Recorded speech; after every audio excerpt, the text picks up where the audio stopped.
Toliau mūzuose reportažas iš laikinosios sostinės. Menininkai ir jaunimas įsitikinę, kad griūvančias ir nenaudojamas Kauno erdves gali išgelbėti šiuolaikinės meno raiškos priemonės. Kaune Muitinės gatvės apleistame name netikėtai prabudo gyvybė. Pasirodo, šį šurmulį sukėlė studentai ir menininkai, nusprendę nesaugias senamiesčio zonas paversti meno erdvėmis ar tiesiog bendravimo oazėmis. Iš tiesų tai pagrindinis mano tikslas buvo suburti jaunus žmonės, kurie nori kažką daryti Kaune ir suteikti jam galimybę padaryti. Nes prieš keletą metų, kai mes pradėjom galvoti apie tą projektą, iš tikrųjų labai jautėsi tendencija jaunimo bėgti į Vilnių, kadangi Kaune niekas nevyksta. Tai tiesiog šita akcija yra padaryta iš ketinimo suteikti jauniems žmonėms erdves, galimybės kurti Kaune. Karaliaus Mindaugo ir Birštono gatvių sankirtoje esanti perėja jau senokai garsėja kaip probleminė vieta. Tačiau ir šioje nykioje erdvėje nušvito spalvos, o jaunatviškas šurmulys tarsi išsklaidė visus čia tūnojusius slogučius. Idėja buvo sugeneruota prieš 2 metus ir būtent tiek laiko reikėjo, kad ji virstų realybę. Tai, man atrodo, yra didelis laiko tarpas, kuris iš mūsų komandos bendrai pareikalavo labai didelio susiklausimo ir organizuotumo. Ir aišku, buvo ir lengva, ir sunku.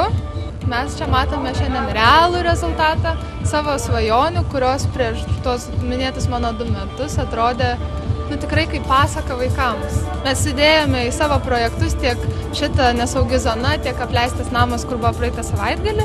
Sudėjom visas savo svajones, ko mes norėtumėm, kaip mes galėtumėm Kauno miesto žmonėm padovanoti šypsenas. Atrodo, darbas davė vaisių. Paprastai vengia net užsukti į tokias niūrias vietas, projekto metu akademinis jaunimas mielai jose leido laiką. Prisimenu, kokia buvo perėja ir kokia dabar jinai yra. Ir ant tų sienų menininkų darbai iš tikrųjų tikrai yra labai gražu.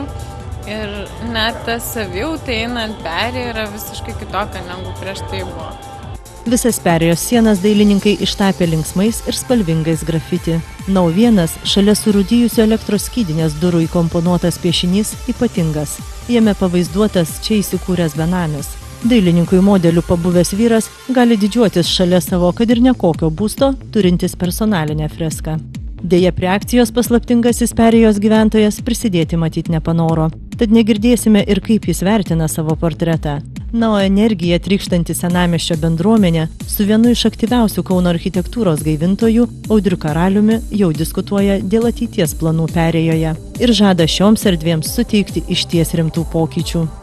Darėme tokią, kaip sakyti, valandėlę, kurios metu buvo generuojamos idėjos apie tai, kas čia galėtų vykti. Ir iš tiesų sumanimų yra be galo daug, dabar tik reikia energijos ir noro juos ir toliau čia įgyvendinti.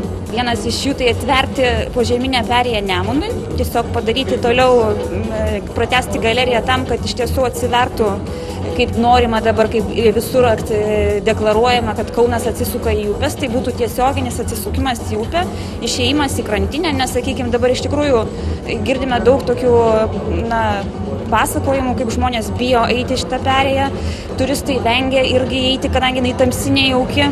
Na, o po šiandienos ryto liktai perspektyvos atsiveria kitos, kadangi visi dėkoja tie žmonės, kurie kasdieną čia vaikšto, kad ta perėja jiems staiga akyse pasikeitė ir iš tikrųjų visai kitoks santykis yra ir į savo gyvenamąją vietą. Įvairiomis meno akcijomis, muzikos fiestomis bei video darbų instaliacijomis pagyvintos Kauno erdvės per kelias savaitės sulaukė ne tik jaunimo susidomėjimo, bet ir vyresnių meno pasaulio atstovų palaikymo.